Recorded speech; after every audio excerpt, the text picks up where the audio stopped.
Well, all the political action shifts to Delhi, doesn't it now, Tanima? The verdict has been delivered. People have voted. The results are out, and all the action now shifts to Delhi as far as government formation is concerned. Who's meeting whom, asking for what pound of flesh? All of those are going to now dominate the headlines. That's right. In fact, as we already know, there had already been a lot of talk about how the two key kingmakers, DDP as well as the JDU, are obviously going to push for plum posts, plum positions.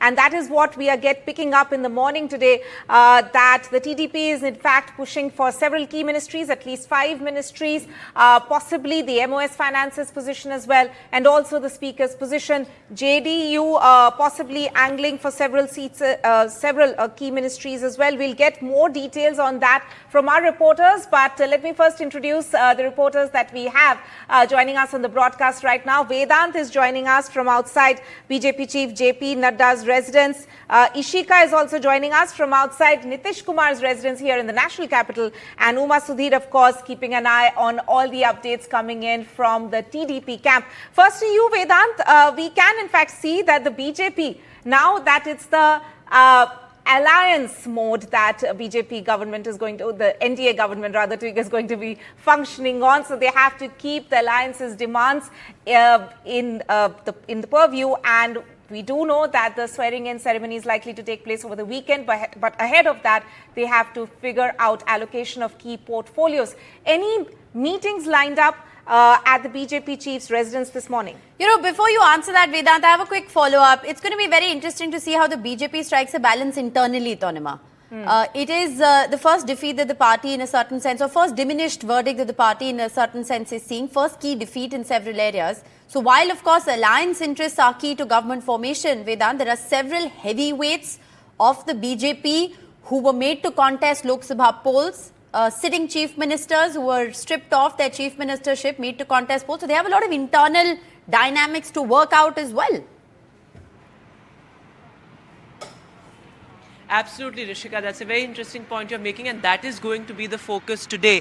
I'm outside JP Nadda's residence, and in about half an hour, we can expect top leaders of the BJP, including Amit Shah, also Party General Secretary BL Santosh, to be present here as well. Among the people who will be present here, also senior former ministers, including Hardeep Puri, Piyush Goyal, Nirmala Sitharaman perhaps as well.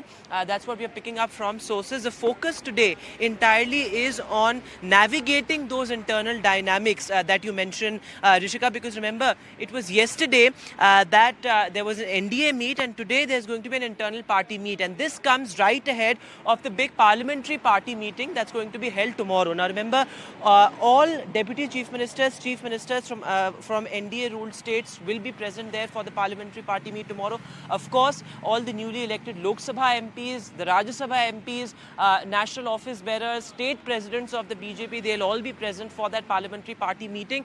Remember, as far as government formation is concerned, that parliamentary party meeting is key, because that is when Narendra Modi will be elected as a parliamentary party leader.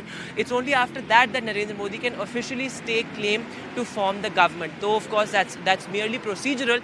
But interesting that you asked me about the internal dynamics, because what I pick up from sources is that, JP Nadda and the top former ministers, including Amit Shah, will be mulling over exactly that in the first half hour of the meeting from 11 to 11:30, where they will be discussing, the allocation of portfolios to ex-chief ministers who were unseated, including, of course, Shivraj Singh Chauhan, Vasundhara Raje, possibly her son, who contested Lok Sabha polls as well, also Raman Singh Baghel. So those are key dynamics that the BJP will have to navigate. So all of that will happen today. Right. And what we are also picking up is that chief ministers and deputy chief ministers will start arriving in Delhi by today afternoon. So Vedant actually breaking that information for us in a way that there's a key meeting going to be held at BJP Chief JP Nadda's residence shortly. Several top BJP leaders, including Amit Shah and Rajnath Singh, going to be attending that meeting. And as Rishika was also pointing out, that they need to iron out several internal differences within, or several internal dynamics rather, within the party as a fallout of the verdict that has come out from the Lok Sabha elections. So very interesting development there. Of course, course, as I said, that the ally headache also is there in terms of portfolio allocations. Let's get a sense from Uma Sudhir. Uma, Andhra Pradesh, of course, has been a huge success story as far as the NDA is concerned. The TDP emerging as the single largest ally there, winning 16 seats, has a slight advantage in terms of the numbers when it comes to the JDU. What is Chandrababu Naidu thinking?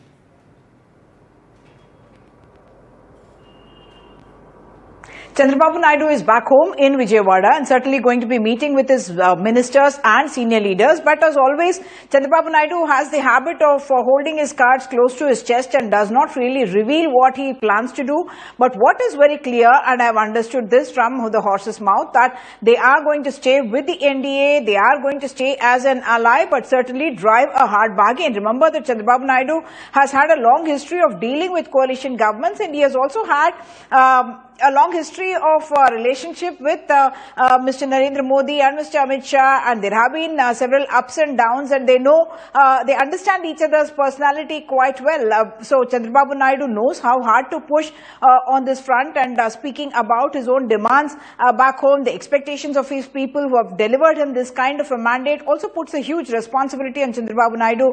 The last 10 years, they have felt quite marginalized and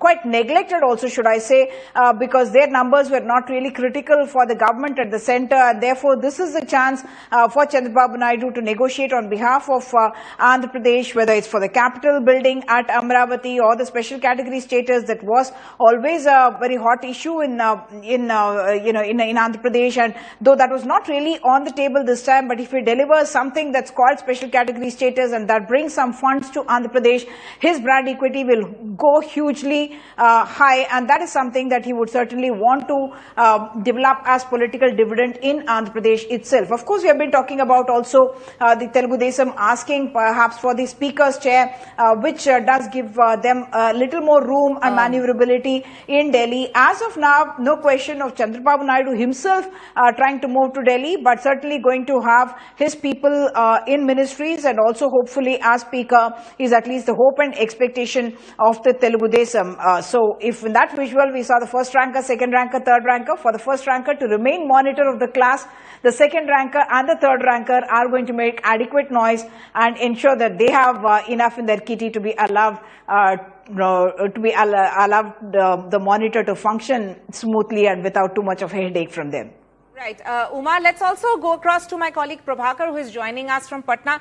Prabhakar, in terms of the Nitish camp, what is their pound of flesh rather that they are asking for? Any big ministries which they have been seeking in terms of your sources? See, Nitish Kumar wants two things very clearly. First, as far as the ministries are concerned, railway is one thing which JDU would certainly be pressing for, and they also go for co-ministries.